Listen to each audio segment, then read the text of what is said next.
హుండీలో రూపాయి వేయరు. ఒక్క హిందువులు మాత్రమే దేవాలయంలో రూపాయి వేస్తారు. ఉద్యోగం మాత్రం సెక్యులరిజం పేరుతో ఏ మతం వాడైనా చేయొచ్చని చెబుతున్నారు. కాబట్టి చాలా ప్రమాదకరమైన పరిస్థితిలో ఉన్నాం. ఇందాక మాతాజీ ఒక మాట అన్నారు, యువకులు కనపడడం లేదు ఈ సమావేశంలో, వాళ్ళు కూడా వచ్చుంటే బాగుండేది అన్నారు. ముందు ముఖ్యంగా వాళ్ళు తెలుసుకోవలసిన విషయము, మనం అనుసరించవలసిన విషయము, మన తర్వాత తరానికి ఈ ధర్మాన్ని ఇస్తామా? మన మనవలు, మన కొడుకులు, మన కోడళ్ళు, కూతుళ్ళు, అల్లుళ్ళు హిందుత్వాన్ని ఆచరించగలిగే స్థితిని ఈ దేశంలో ఉంచగలుగుతామా? వాళ్ళు నమస్కరించుకోవడానికి దేవాలయాలు మిగులుస్తారా? వీళ్ళు ఆ దేవాలయాలు పోషించబడడానికి ఆ దేవాలయ ఆస్తులు మిగులుతాయా లేదా? ఇది ఈ దేశంలో ఉన్న గంభీరమైనటువంటి విషయము. ఇందాక ఆయన చెప్పారు, హైందవ శంఖారం, దేవాలయాల రక్ష ప్రతి హిందువు యొక్క బాధ్యతని గుర్తించాలి అన్న ఉద్దేశంతో మన దీక్ష దేవాలయ రక్ష. ముందుకు తీసుకురండి, ముందు ఖాళీ ఉన్నాయి, ముందుకు వచ్చేయండి అమ్మ. మన దీక్ష దేవాలయ రక్ష అన్న నినాదంతో హైందవ శంఖారావం నిర్వహించాం. మనందరము హిందువులుగా జీవిస్తున్నాం. కొంతమంది సెక్యులర్ హిందువులుగా జీవిస్తున్నాం, కొంతమంది కుల హిందువులుగా జీవిస్తున్నాం, కొంతమంది ప్రాంత హిందువులుగా జీవిస్తున్నాం.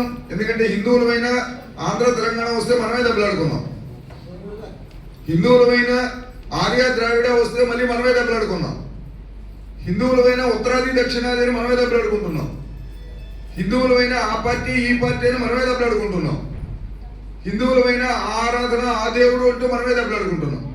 కాబట్టి ఈ రకమైన బలహీనతలు హిందూ సమాజం నుంచి దూరం చేసి, హైందవ సోదరా సర్వే నా హిందుర పతితర భవే మమ దీక్ష హిందూ రక్ష మమ మంత్ర సమానత అని ప్రతి ఒక్క హిందువు ఆదర్శంగా ఈ విషయాన్ని గ్రహించే స్థితిని నిర్మాణం చేయడం కోసం, అలా జరిగినప్పుడు మాత్రమే ఈ దేవాలయాల రక్షణ జరుగుతుంది.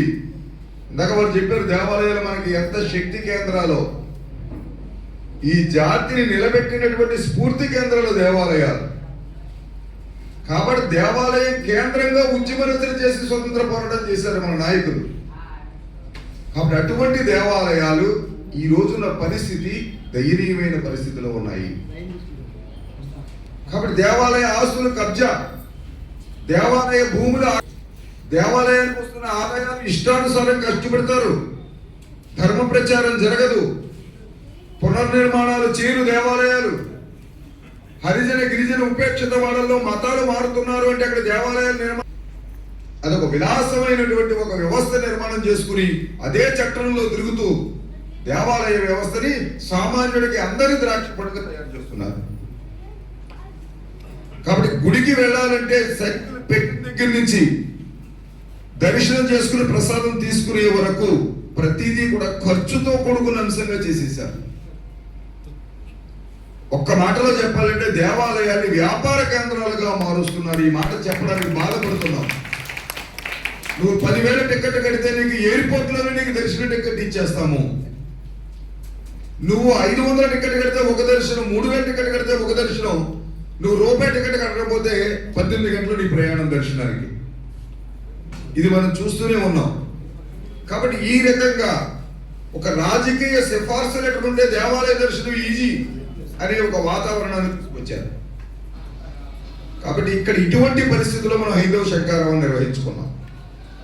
హిందూ సమాజంలో దేవాలయాన్ని పరిరక్షించుకోకపోతే ఈ సమాజం మనుగడ ప్రశ్నార్థకం అయిపోతుంది. కాబట్టి మనం ఆలోచించవలసిన సమయం వచ్చింది. ఇంకా ఆలస్యం చేస్తే ఈ దేవాలయ వ్యవస్థ నిలబడదు. సమూలంగా కోకటి వేలుతో కదా ప్రకటించేస్తారు. మీకు ఒక ఉదాహరణ చెప్పి అంశంలోకి వెళ్తాను, చట్టంలోకి. 4 రోజుల క్రితం ఒక వార్త వచ్చింది ఈనాడు పేపర్లో. మన రాష్ట్ర గౌరవనీయ ముఖ్యమంత్రి గారు శ్రీమాన్ నారా చంద్రబాబు నాయుడు గారు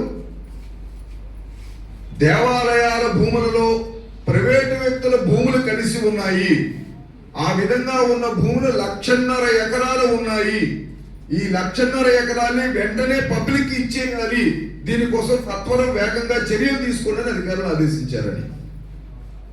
ఆలోచించండి ఒక్కసారి. 2026 సంవత్సరంలో 1,50,000 ఎకరాల భూమికి గుండు పడబోతోంది. ఇది చాలా ప్రమాదకరమైన విషయం. రాజకీయం పక్కన పెడదాం.